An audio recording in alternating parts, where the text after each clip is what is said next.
সামনে একটা লড়াই আসবে এই দেশের মাটিতেই। এটা আমাদের ভবিষ্যৎবাণী না, এটা আমাদের দূরদর্শিতার আলোকে বলছি।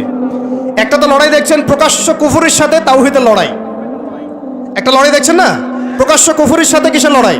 তাওহীদের। সামনে একটা লড়াই দেখবেন মডারেট ইসলামের সাথে প্রকৃত ইসলামের লড়াই।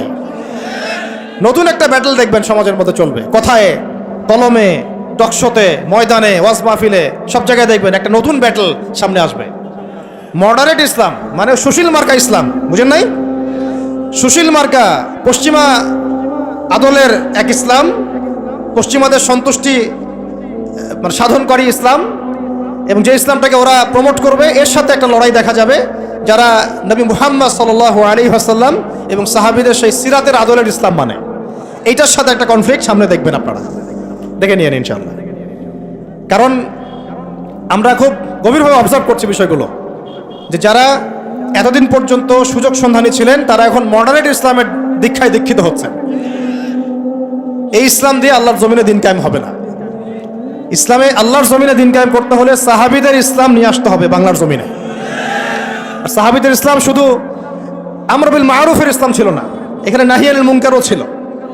মানে আপনারা হয়তো বোঝেন নাই, মানে শুধু সৎ কাজে আদেশের ইসলাম ছিল না, বরং অসৎ কাজে নিষেধের ইসলামও ছিল। শুধুমাত্র আমরা ভালো ভালো কথা বলবো, অন্যায় নিষেধ করব না, শুধুমাত্র তাবলীগের কথা বলবো, আল্লাহর জমিনে দিন কায়েমের কথা বলবো না, প্রয়োজনে আমরা জুলুমের বিরুদ্ধে দাঁড়িয়ে যাব না, জালেমের বিরুদ্ধে প্রতিবাদ করব না, এইরকম ইসলাম, এইরকম মানহাজ দিয়ে আপনি বাংলাদেশের জমিনে দিন কায়েম করতে পারবেন।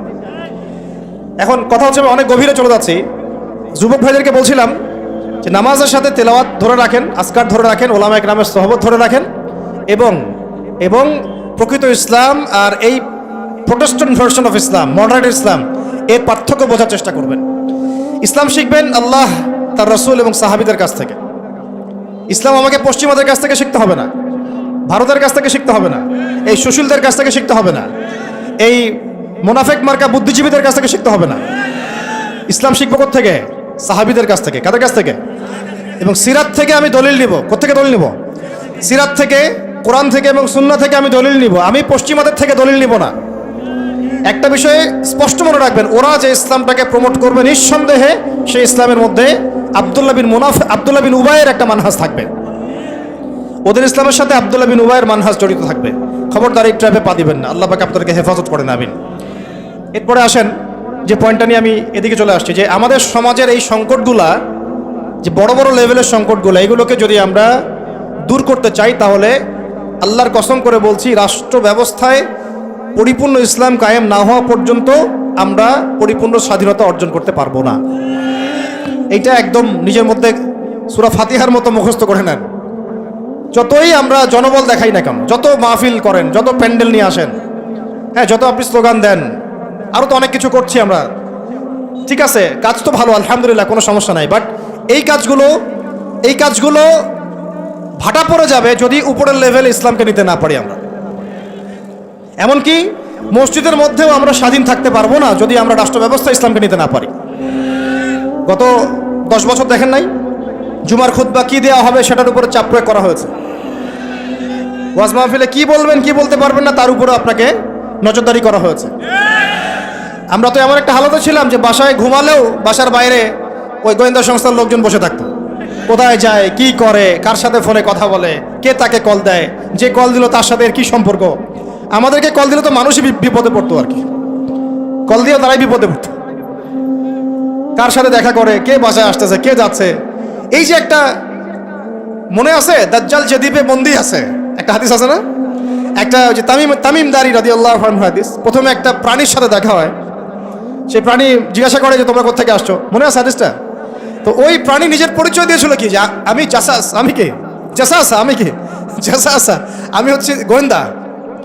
জানি না এই হাদিসের আসলে তাবিল এখন আমার জানা নাই, আল্লাহ ভালো জানেন, আমি এখনো শিখছি। কিন্তু এখন খেয়াল করে দেখেন, পুরা যে সভ্যতাটা চলছে, এরা যেভাবে তাওহীদপন্থী মুসলিমদেরকে এইভাবে গোয়েন্দা সংস্থাদের আওতায় নিয়ে আসছে, উঠতে বসতে চলতে ফিরতে তারা আপনাকে নজরদারির মতো রাখতেছে, ঠিক দাজ্জালের ওই জাসাসার মতো, ঠিক দাজ্জালের জাসাসার মতো। আল্লাহ, যাই হোক, কথা হচ্ছে যে আমি মসজিদেও স্বাধীন থাকতে পারবো না, যদি আমরা উপরের লেভেলের ইসলামকে নিতে না পারি, শক্তিশালী হতে না পারি। এই যে একটু আগে বললাম সুদের কথা, আপনি সুদভিত্তিক অর্থ ব্যবস্থাকে বন্ধ করা তো দূরের কথা, বন্ধ করা বহু দূরের কথা, এখানে সমস্যা আনতে পারবেন না যদি আপনি রাষ্ট্র ক্ষমতা ইসলামকে নিতে না পারেন। শিক্ষার কথা বলি, দুটো লাইন বলি। শিক্ষার যা দুরবস্থা চলছে, এই দুরবস্থায় উচিত ছিল দেখেন প্রাইমারি স্কুলেই আমাদের বাচ্চারা কোরআন তেলাওয়াত শিখে যাবে। আপনি লক্ষ লক্ষ প্রাইমারি স্কুলের বাচ্চাদেরকে একটা জায়গায় বসান, তাদের মধ্যে 90% কোরআন তেলাওয়াত করতে পারে না।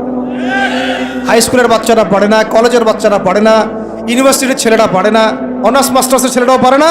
তাদেরকে যারা শিক্ষা দেয় শিক্ষক মণ্ডলী, তারাও 80% কোরআন তেলাওয়াত করতে পারে না। একটা দেশের শিক্ষা কমিশন কোরআন তেলাওয়াত করতে পারে না, একটা দেশের এমপি মন্ত্রী আমলারা কোরআন তেলাওয়াত করতে পারে না।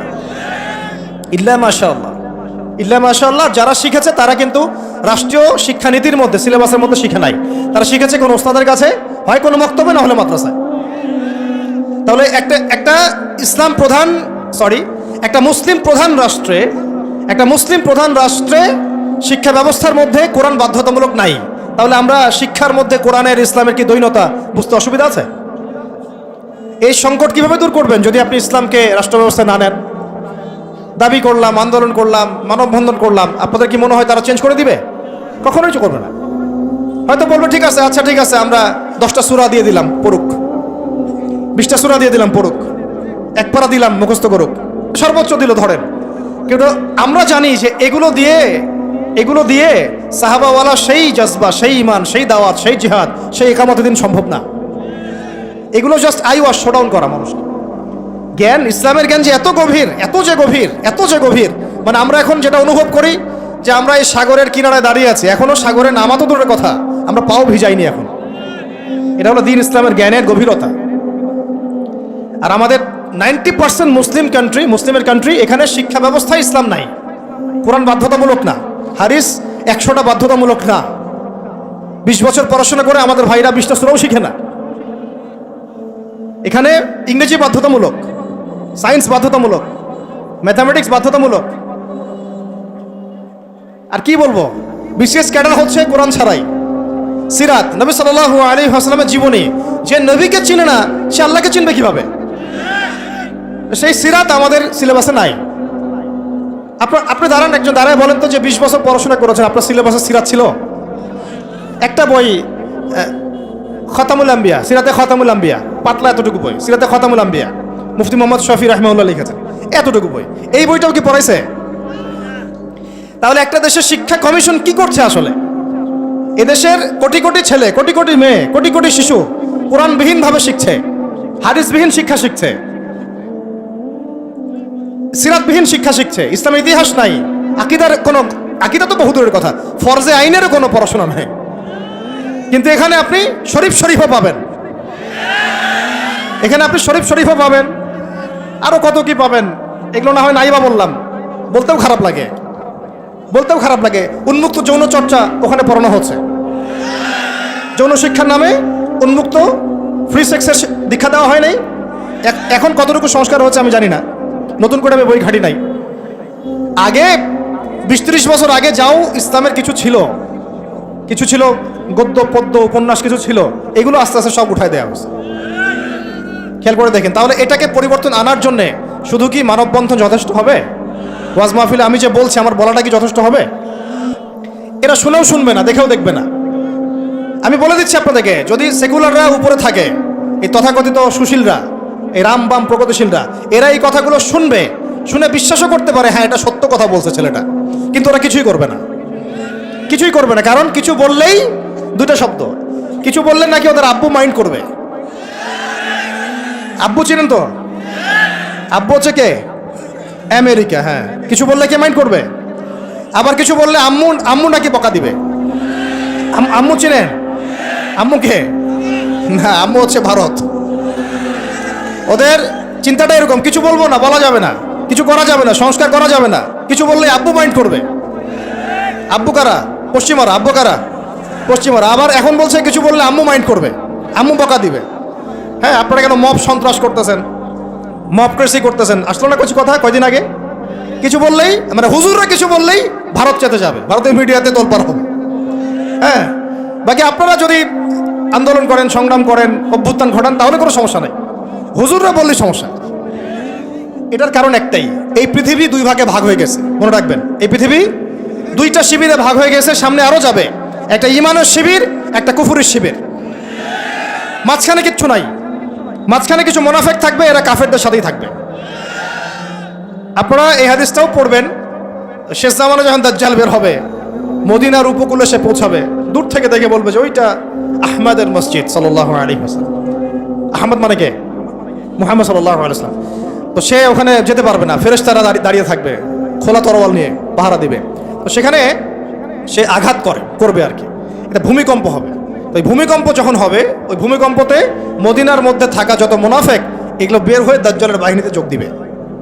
মানে পৃথিবীর শিবির আস্তে আস্তে দুই ভাগ হয়ে যাবেই, ঈমানের শিবির এবং কুফরের শিবির। মাঝখানে কোনো আর দল থাকবে না। কিছু মুনাফিক থাকবে, এরা কাফেরদের সাথেই যুক্ত হবেই শেষমেশ। কথা হচ্ছে ভাই, মূল কথা একটাই, এই যে অর্থনৈতিক সংস্কারের কথা বললাম আর শিক্ষা সংস্কারের কয়েকটা উদাহরণ দিলাম।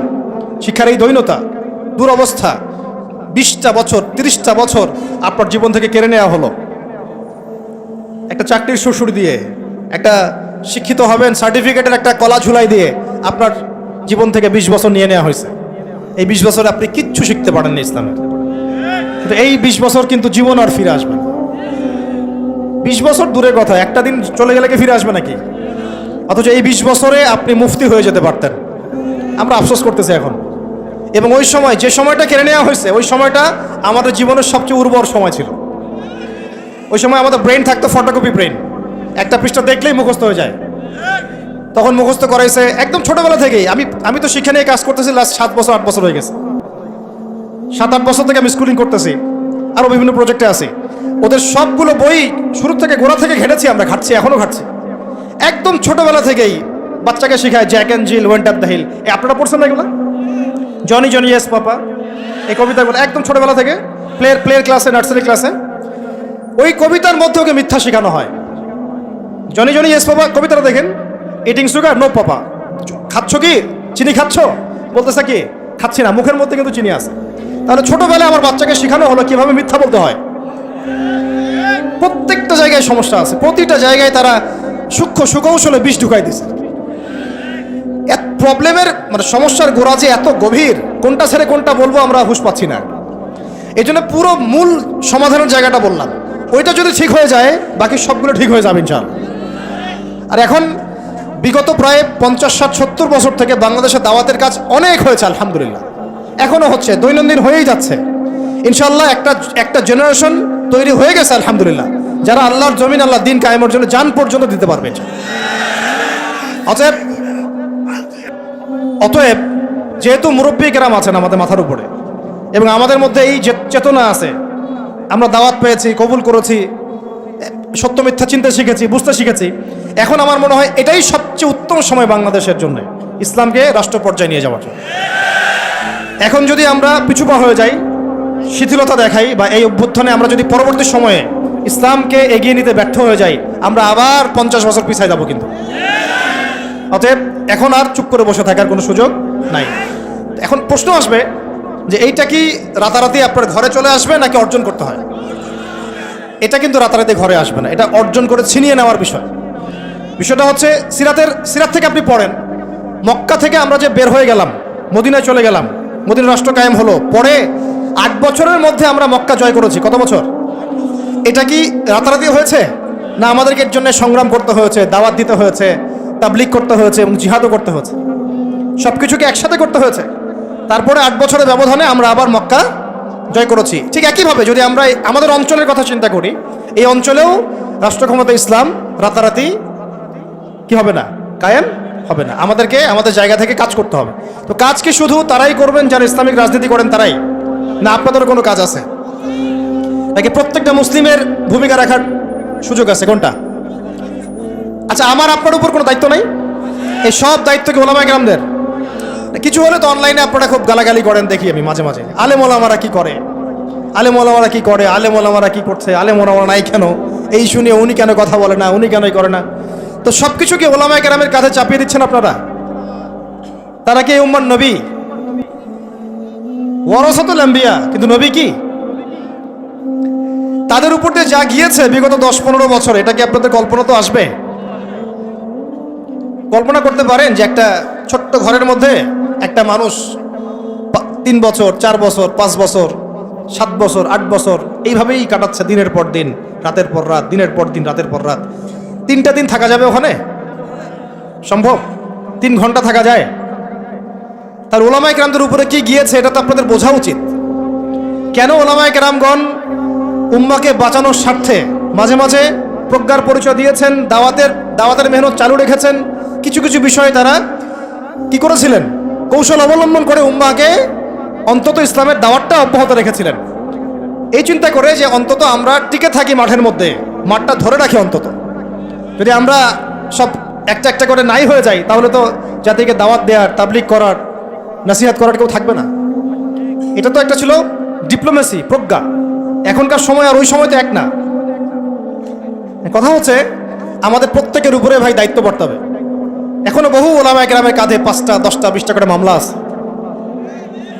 আর কি শুনবেন?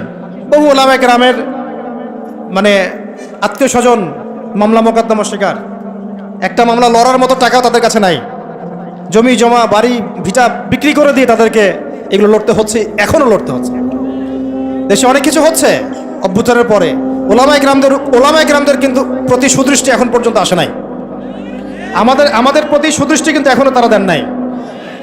এখনো আপনারা আমাদেরকে মানে বাংলাদেশের কি মনে করেন? বাংলাদেশের উচ্ছিষ্ট অংশ মনে করেন নাকি? বোঝা মনে করেন না? মনে রাখবেন, বাংলাদেশের তাকদীর ইনশাআল্লাহ তাআলা আল্লাহ রাব্বুল আলামিন আলেম ওলামাদের হাতেই রাখবেন ইনশাআল্লাহ। এটা আবেগের কথা নয়। হ্যাঁ, এটা সত্য। এটা সত্য যে আমরা বিগত প্রায় হয়তো 30-40-50 বছরে রাষ্ট্র ব্যবস্থা ইসলামকে নিয়ে যাওয়ার জন্যে যে রাজনৈতিক মুভমেন্টগুলো, এগুলোতে সবাই একসাথে নামতে পারে নাই। এটা হয়তো সত্য কথা। কেন পারি নাই, কি সমস্যা ছিল, এগুলো আর আলোচনা করার দরকার নাই। এখন আলোচনা করার দরকার হচ্ছে এই যে এখন থেকে আমরা যেন এই পদক্ষেপে সবাই সামনের দিকে আগাই ইনশাআল্লাহ। এটা এখন ইবাদত মনে করে করতে হবে। কি মনে করে? ইবাদত মনে করে করতে হবে এবং নিজেদের মধ্যে আপোষের দ্বন্দ্ব কলহগুলো মিটিয়ে ফেলতে হবে। তবে একটা বিষয় আগে স্পষ্ট করে দিতে হবে যে আহলুস সুন্নাহ ওয়াল জামাআর আকীদার সাথে কিন্তু কোনো আপোষ করা যাবে না। আহলুস সুন্নাহ ওয়াল জামাআর আকীদা বহির্ভূত কোনো ঐক্য কিন্তু আমাদের আবার উপকার করতে পারবে না। এটাও বোঝার ব্যাপার আছে। আহলুস সুন্নাহ ওয়াল জামাআর সাথে যাদের আকীদাগত মিল আছে তাদের সাথে ঐক্য করতে আমাদের কোনো সমস্যা নাই। কিন্তু যারা এই আকীদা এবং মানহাজ বিবর্জিত চিন্তা চেতনা লালন করেন, তাদের সাথে ঐক্য হতে পারে ডিপ্লোম্যাটিক, কিন্তু মানহাজগত ঐক্য কখনোই সম্ভব না। এটা আমাদের আগে স্পষ্ট করে দিতে হবে। আল্লাহ পাক আমাদের বোঝার তৌফিক দান করেন। এখন আমাদের কিছু করা আছে কিনা ভাই? আমি সবার আগে আবার বলতেছি, আমাদের সবার প্রথম কাজ হচ্ছে 5 ওয়াক্ত নামাজ পড়া। বেনামাজিদেরকে দিয়ে কি নাই? দিন কায়েমের কোনো মুভমেন্ট, খেদমত নাই। শোনেন, দিন কায়েম তো করেছেন আবু বকর রাদিয়াল্লাহু আনহু, ওমর, ওসমান, আলী রাদিয়াল্লাহু আনহুম আজমাইন, সাহাবায়ে কেরাম। আমরা যদি এই যুগের আবু বকর, ওমর, ওসমান, আলী না হতে পারি, এই যুগের, তাহলে আমাদের দ্বারাও দিন কায়েম হবে না। বুঝতে পারছি কথা? তাই সবার আগে সালাতের সবক আমি বারবার দিচ্ছি। এরপরে বললাম যে কোরআন অবশ্যই পড়তে হবে, জিকির করবেন বেশি বেশি, ওলামায়ে কেরামের সহবতে থাকবেন এবং মাথার উপরে মুরব্বী আলেম রাখবেন। আল্লাহ পাক তৌফিক দান করেন। এরপরে আমি বলছিলাম যে অবশ্যই রিজিক হালাল হয়ে যেতে হবে, পরিবারের আদর্শগুলো ইসলামিক হয়ে যেতে হবে, সন্তানদেরকে আল্লাহর জন্য মানুষ করতে হবে মুজাহিদ হিসাবে, সৎ কাজে আদেশ সবাইকে করতে হবে, অসৎ কাজে নিষেধও সবাইকে করতে হবে। পাশাপাশি নিজেদের জান, মাল, সময়, শ্রম দিয়ে আল্লাহর জমিনে দিন কায়েমের জন্য এই ইসলামিক রাজনৈতিক মুভমেন্টগুলোর সাথে থাকতে হবে। আল্লাহ পাক থাকার তৌফিক দান করেন। আজকে আমরা কয়েকটা বিষয় আল্লাহর কাছে ওয়াদাবদ্ধ হতে পারি কি? পারা যাবে? 1 নাম্বার, জীবনে কোনোদিনও নামাজ ছাড়বো না ইনশাআল্লাহ। 2 নাম্বার, দ্বীনি ইলমের শিক্ষা নিজের উপরে ফরজ করে নেব ইনশাআল্লাহ। যেভাবে আমরা দুনিয়া শিখেছি এইভাবে দিন শিখতে হবেই হবে। এটা আমার উপর নফল কোনো কাজ নয়, এটা একটা ফরজিয়াত। এটা কি? আল্লাহ পাক তৌফিক দান করেন। 3 নাম্বার, কোরআন ছাড়া একটা দিনও কাটাবো না। পারবো ইনশাআল্লাহ? কোরআনুল কারীম ছাড়া একটা দিনও কাটাবো না ইনশাআল্লাহ। 4 নাম্বার, আল্লাহর জিকিরে জবানকে সিক্ত রাখবো ইনশাআল্লাহ। 5 নাম্বার, মাথার উপরে একজন বরেণ্য আলেম রাখবো, অন্তত একজন। অন্তত কয়জন? কারো মাথার উপরে 100 জন থাকতে পারেন, কোনো সমস্যা নেই। অন্তত একজন মুরব্বী আলেমের পরামর্শে চলবেন, একা একা চলবেন না। একা একা চললে আহলে ফেসবুক ওয়াল জামায়াত হয়ে যাবে, ঠিক আছে? তারপরে আর না থাকবে দিন, না থাকবে দিনের কোনো বুঝ, সারাদিন ওই লাইক শেয়ার আর কমেন্ট, আর না থাকবে কোনো আদব, না আখলাক, কিছুই থাকবে না। এবং আস্তে আস্তে ওই বদদোয়া লাগবে গায়ে, আলেমদের বদদোয়া লাগবে, সরে যাবেন দিন থেকে। ওলামায়ে কেরামের বদদোয়া নিলে দেখবেন দিন থেকে সরে গেছেন আপনি। বহু মিসাল নজির আমাদের সামনে আছে, ওগুলো নিয়ে আমি কথা বলতে যাচ্ছি না। তো একা একা জীবনযাপন করা যাবে না, জামায়াতবদ্ধ থাকার চেষ্টা করতে হবে এবং মুহাক্কিক ওলামায়ে কেরামের সোহবতে থাকতে হবে। যারা আল্লাহর জমিনে দিন কায়েমের ফিকির করছেন সেই সব ওলামায়ে কেরামের সাথে থেকে পরামর্শ নিয়ে বাকি জিন্দেগি কাটান ইনশাআল্লাহ। এর আগে আমি তো বলি যে বিয়ে শাদী তাড়াতাড়ি করে ফেলেন, রিজিকের ব্যবস্থা তাড়াতাড়ি করে ফেলেন এবং বেশি থেকে বেশি সন্তান নেন। এর আগে কথা আছে, সেটা হলো দিনদারিতাকে প্রাধান্য দেন, দুনিয়াকে প্রাধান্য দিয়েন না, আপনি ক্ষতিগ্রস্ত হয়ে যাবেন। দিনদারিতাকে প্রাধান্য দিলে আপনার পরিবার হবে আপনার জন্য জান্নাতের একটা টুকরা ইনশাআল্লাহ। আর যদি দুনিয়াকে প্রাধান্য দেন, ওই পরিবারই হবে জাহান্নামের টুকরা। আল্লাহ পাক আমাদের সবাইকে দিনদার জীবন সঙ্গিনী দান করেন। আর সন্তান নিতে হবে বেশি, এবং সন্তান থেকে মানুষ করতে হবে একেবারে মুজাহিদ হিসেবে ছোটবেলা থেকেই। আমি তো বললাম যে শিক্ষা নিয়ে আমরা কাজ করছি, আপনি নিজেও কাজ করে দেখেন। শিক্ষা ব্যবস্থার একদম চরম দৈন্যতা আছে, এটাকে সংস্কার করার জন্য সবাইকে হাত লাগাতে হবে। সর্বোপরি হালাল খেতে হবে এবং আমর বিল মারুফ নাহি আনিল মুনকারের কাজ সবাইকেই করতে হবে ভাই, একজন দুজন করলে হবে না। নিয়মিত তাবলীগে সময় দেন, আল্লাহর রাস্তায় সময় লাগান, পড়াশোনা ঠিকমতো করেন, এই অনলাইনের ফিতনা থেকে বেঁচে থাকেন। আর যত রকম যুব সমাজকে নষ্ট করার ফিতনা আছে, যেমন মাদক, পর্নোগ্রাফি, মেয়েদের সাথে ফ্রি মিক্সিং, তারপরে আপনার এই যে টিকটক, এই যা আছে যেগুলো যুবকদেরকে নষ্ট করে, এগুলোর ধার কাছেও যাবেন না আল্লাহর রাস্তায়। ভাই এই জীবনটা একটা জীবন, শোনেন আমার কথা, শেষ করছি, আমি লম্বা করবো না। এই জীবনটা একটা জীবন ভাই, আপনাদেরকে বলছি, আমাদেরকে সবাইকে আমরা নিজেকে নসিহত করছি আর কি। জীবন একটা, কয়টা? একটা দিন চলে গেলে ফিরে আসবে না, একটা রাত চলে গেলে ফিরে আসবে না। আমরা যদি একবার কবরে চলে যাই ফিরে আসতে পারবো না। যা করার এই জীবনে করতে হবে। হেলায় খেলায় এই পশ্চিমাদের ফাঁদে পড়ে, কাফেরদের ফাঁদে পড়ে, তাগুত মুনাফিকদের ফাঁদে পড়ে, ইবলিসের এই বাহিনীর ফাঁদে পড়ে জীবন নষ্ট করা যাবে না। জীবনে যা করেছি তওবা করে ফিরে আসবো, যা করেছি কি করব? তওবা করে ফিরে আসবো। বাকি জিন্দেগি আল্লাহর জন্য কাটিয়ে দেব ইনশাআল্লাহ। বাকি জিন্দেগির প্রতিটা দিন রাত, ওঠা বসা চলাফেরা শুধুমাত্র একজন ব্যক্তিকে অনুসরণ করবো আমরা ইনশাআল্লাহ। তার নাম কি? মুহাম্মদ রাসূলুল্লাহ সাল্লাল্লাহু আলাইহি ওয়াসাল্লাম এবং তার সাহাবীদেরকে অবশ্যই।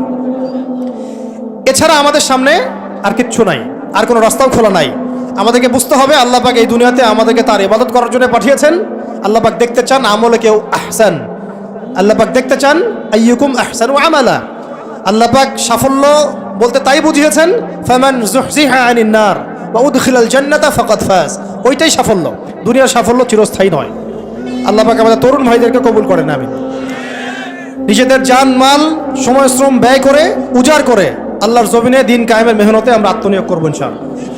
আর শুরুতে আমি বলছি না যে আপনি শুরুতেই রাস্তায় নেমে আসেন, নিজের আত্মসংস্কার করেন, নিজের নফসের সংস্কার করেন, পড়াশোনা ঠিক করে ফেলেন, আমল ঠিক করে ফেলেন, ওলামায়ে কেরামের সোহবতে চলে আসেন এবং তাদের সাথে মশওয়ারা করে পরবর্তী পদক্ষেপ নেওয়ার চেষ্টা করেন। এক কথা, জমিন আল্লাহর, দিন হবে, দিন আল্লাহর, জমিন হবে কার?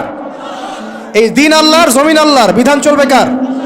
বাস আল্লাহর জমিনে আল্লাহর বিধান প্রতিষ্ঠার জন্যে আমাদের সবাইকে আত্মনিয়োগ করার তৌফিক আল্লাহ পাক দান করেন, আমিন। আল্লাহ পাক আমাদের সবাইকে পরিপূর্ণ নামাজি হয়ে যাওয়ার তৌফিক দান করেন, শরিয়া বোঝার তৌফিক দান করেন, শরিয়ার বিধানগুলো বাস্তবায়ন করার তৌফিক দান করেন।